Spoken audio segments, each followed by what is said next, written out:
大家好，歡迎又嚟到骨貓黐拿嘅頻道。今日骨貓黐拿會同大家分享一段忘記唔到嘅恐怖酒店經歷。喺上年10月嘅時候，骨貓黐拿同屋企人一齊去咗外地旅行。嗰趟係3日2夜嘅旅程。第一日到埗後，佢哋就入住咗當地嘅一間酒店。呢間酒店嘅裝修風格好華麗，房入面有2層，係一個複式設計嘅房間。骨貓黐拿同屋企人放低行李出去行街食飯，夜晚先至返到去酒店休息。返到酒店嘅時候已經係晚上10點幾，佢哋沖完涼之後好快就準備上床休息。佢哋熄咗客廳盞燈之後就上樓返上床瞓覺。好似按咗開關嘅詭異聲音出現了。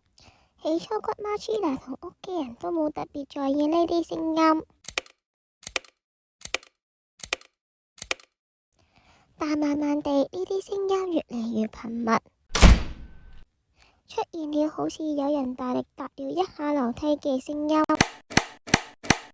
好似按咗開關嘅聲音越嚟越大聲，而且呢啲聲音係由遠至近咁傳到耳邊。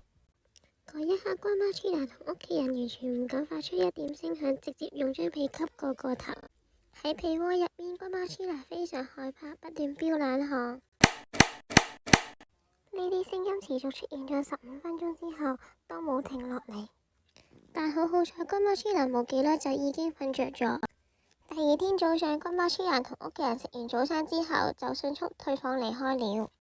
後嚟骨貓黐拿喺預訂酒店嘅網站上面查看咗呢間酒店嘅評論，得知原來有好多曾經入住呢間酒店嘅旅客都紛紛表示，喺入住期間深夜時分總係會聽到有好多奇怪嘅聲音。後嚟骨貓黐拿回想起房間入面客廳旁嘅一幅牆，牆上邊唔知點解會被貼上咗一張好大茶茶地嘅牆紙，睇起嚟總係覺得好奇怪。到底呢幅牆嘅背後隱藏咗咩秘密？佢同嗰啲可怕嘅聲音有冇關係？骨貓黐拿真係好想知道當中嘅原因。如果大家都中意骨貓黐拿講嘅故事，記得 like 咗呢條片同埋 follow 以上嘅 channel 啦。我哋下集見，拜拜。